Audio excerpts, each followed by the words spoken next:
Hi అండి, welcome back to Kalagooragampa channel. నేను మీ వాసవి కాసనేని. ఈరోజు నేను మీ ముందుకి ఎంతో ఈజీ అండ్ టేస్టీ అయిన బగారా రైస్తో వచ్చేసానండి. దీన్ని వంట రాని వాళ్ళు కూడా చాలా ఈజీగా చేసుకోవచ్చండి. ఇంట్లో ఎప్పుడైనా కూరగాయలు లేనప్పుడైనా సరే ఇలా బగారా రైస్ రైతాతో కడుపు నిండా టేస్టీగా తినేయచ్చండి. దీని తయారీ విధానాన్ని చూసేద్దాం రండి. రైస్ కోసం ముందుగా ఒక దాల్చిన చెక్క, 2 లవంగాలు, బిర్యానీ ఆకు, ఒక యాలక్కాయ వీటిని తీసుకుని పొయ్యి వెలిగించి బాండి పెట్టుకుని ఆయిల్ వేడెక్కిన తర్వాత ఒక బంగాళదుంప, ఒక టమాటా, ఒక ఆనియన్, 4 పచ్చిమిర్చి తరుక్కుని వేసుకోవాలండి. ఇప్పుడు బాగా ఇవి వేగాలన్నమాట. ఈలోగా 2 కప్పులు రైస్ తీసుకుని కడుక్కొని ఇలా నానబెట్టుకుని పక్కన పెట్టేసుకుందాము. ఇప్పుడు మన వెజిటేబుల్స్ ఇలా వేగుతూ ఉండగా ఇందులో సరిపడు అల్లం వెల్లుల్లి పేస్ట్ వేసుకుందాము. నేనైతే మసాలా వేయట్లేదండి, ఇంత వేస్తున్నాను సరిపడు.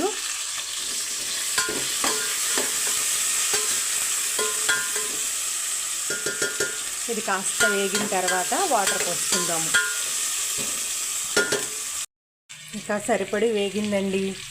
ఇప్పుడు నేను ఈ కప్పుతో 2 కప్పులు బియ్యం తీసుకున్నాను అన్నమాట. ఈ కప్పుతో 4 గ్లాసులు వాటర్ వేసుకుంటున్నాను. ఇలా వాటర్ వేసుకున్న తర్వాత వాటర్కు సరిపడు సాల్ట్ వేసేసుకుందాము.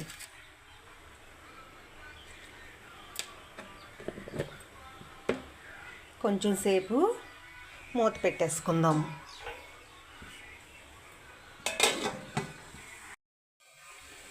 ఇలా వాటర్ తెరల కాగుతూ ఉన్నప్పుడు నేను ఇంట్లో చేసుకున్నానండి గరం మసాలా. ఈసారి ఎప్పుడైనా గరం మసాలా ఎలా ప్రిపేర్ చేసుకోవాలో చికెన్లోకైనా, మటన్లోకైనా, బిర్యానీలోకైనా చూపించేస్తా అండి. ఇప్పుడు దీంట్లోనికి రైస్ కూడా వేసేసుకుందాము. ఇలా రైస్ వేసేసుకున్న తర్వాత బాగా కలిగి తిప్పేసుకుని ఉడికేదాకా మూత పెట్టేసుకుందామండి. మధ్య మధ్యలో ఒకసారి తిప్పుకోవాలండి. 10 నిమిషాల తర్వాత చక్కగా ఇలా కుక్ అయిందండి.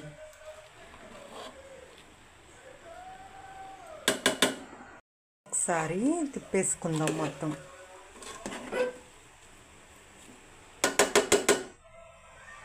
ఒక 5 నిమిషాలు మూత పెట్టుకుని సర్వ్ చేసుకోవచ్చు.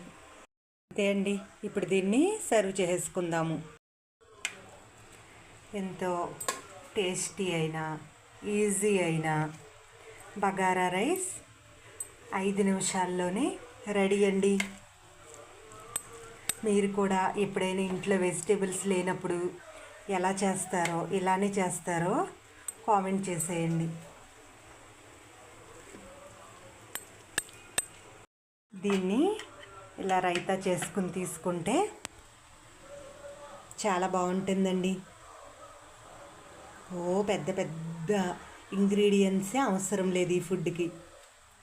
అంతే అండి. నా వీడియో కానీ మీకు నచ్చినట్లయితే లైక్ చేసి, షేర్ చేసి, సబ్స్క్రైబ్ చేసుకోండి. మరొక వీడియోలో మళ్ళీ కలుద్దాం.